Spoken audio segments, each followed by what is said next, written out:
Hi, good morning. It's Sunday, Monday, Tuesday. Sunday ba kami nandito? Hindi, Saturday kami nandito. No, sa Sunday, Monday, Tuesday. So, third day. So, I'm all by myself today because it's Richard's presentation and I'll be going somewhere. I'm so excited because I'm gonna eat my favorite fish and chips. Oh my god. Ipin pa naman ako. Kasi nade-dehydrate ako, Lord. So, actually, I got this. Pero hindi yung dehydration sa face ang I need is water intake. But I got this para sa plane. I was telling it to Richard, he should use this kasi nakaka-dry pag nasa aeroplano ka. Sabi lang niya sa akin. Diba, ang saya dito. Merong MTV 90s. I'll put my makeup on and then I'll be going to, I forgot, but I'm gonna do my shopping today. I wanna go to Orchard. I wanna buy some Royce chocolates. I wanna try the, what else do I want? Because we're leaving on Thursday. That's why I have my today and then tomorrow maybe half day. Yeah. Yesterday I wasn't able to take photos because I'm tired. Richard had to do some work until 12. Yeah. So we left the hotel. Then dumating kami sa, I need to go back to H&M because they forgot to put my earrings that I bought. It was in my receipt, but they wasn't able to put it in my bag. So when we came back here at the hotel, I, of course, checked all the stuff that I got. And then wala yung earrings ko. So we need to come back yesterday. So we went there. So from there, ang layo pala ng Marina Bay if magte-train. So nag-train kami. Oh my God, 2 o'clock na kami dumating doon. Tapos nag-lunch lang kami. Gutom na kami kasi hindi kami nag-breakfast kahapon. Because that's our plan. We will not eat breakfast at the buffet. We will have brunch. Pero grabe, merienda na yun. So hold on, I'm just gonna get my makeup.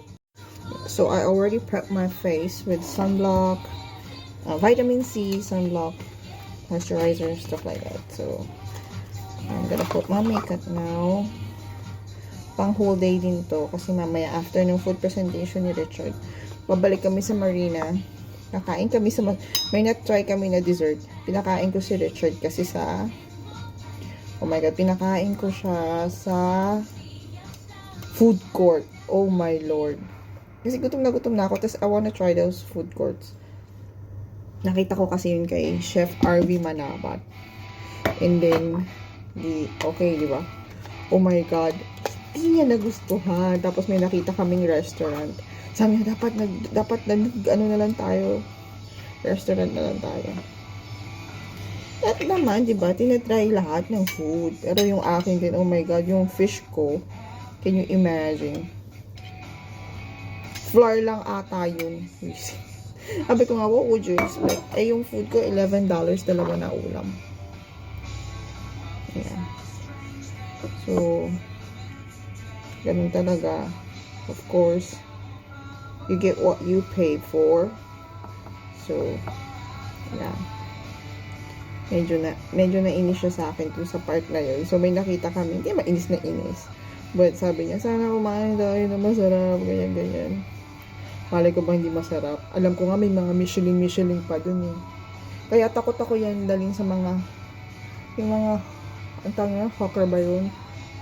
Yun. Kasi gusto ko doon ma-try. Sabi ng sister ko, ni Joy, masarap daw doon. So, at saka doon ka, yung sabi ni Joy sa Marina Bay, sa may ano no, meron daw, ganyan. Oh my God. Masarap. Seriously.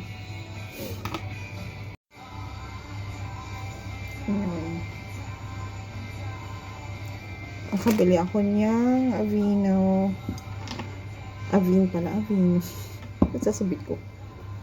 Tapos, pa ba nabili ko? May nabili pa ako eh. Pang blot ko ng channeling. Wala pala akong dalang pencil na parang hindi ko na to brow colorist. Neutral brown. Okay. I'll check kung may makita akong alam mo yun.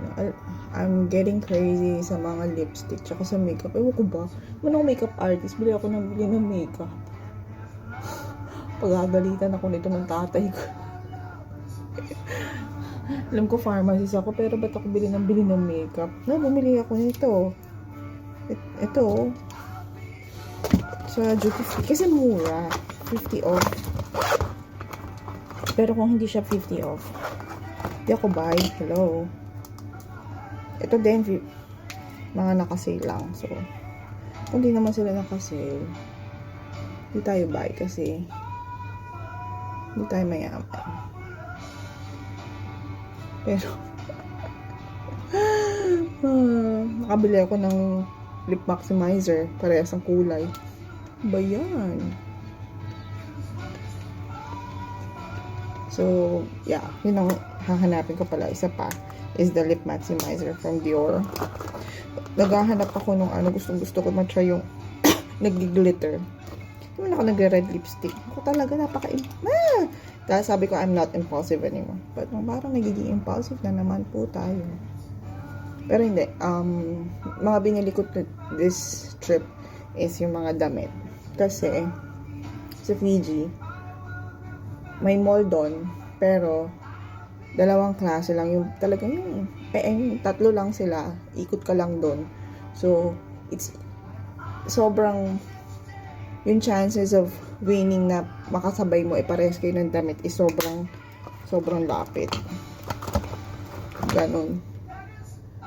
Kaya pag umaalis talaga ako, pag may mga trip ako abroad, akala mo artista. Pag sinasama ako ni Richard sa mga work niya abroad, yun, I make sure. Kita niyo yun? May lumipad. Ay, hindi na ako magpapaganito ulit. Kasi sa Philippines, maganda yung ganito eh. Ito, ang daing bawal ka matulog ng kung alik-alik. Eh, ang gulo kong matulog. Anyways, yun. Tingnan mo siya na ako dito. Masaya naman talaga ako dito. I super love this lipstick.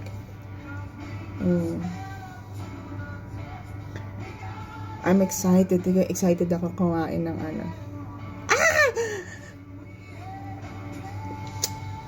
ng fish and chips.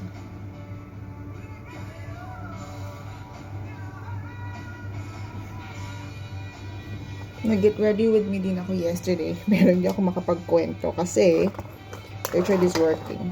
So, cannot do. So, I'll show you later my final look with my blow-dried hair. Very nice.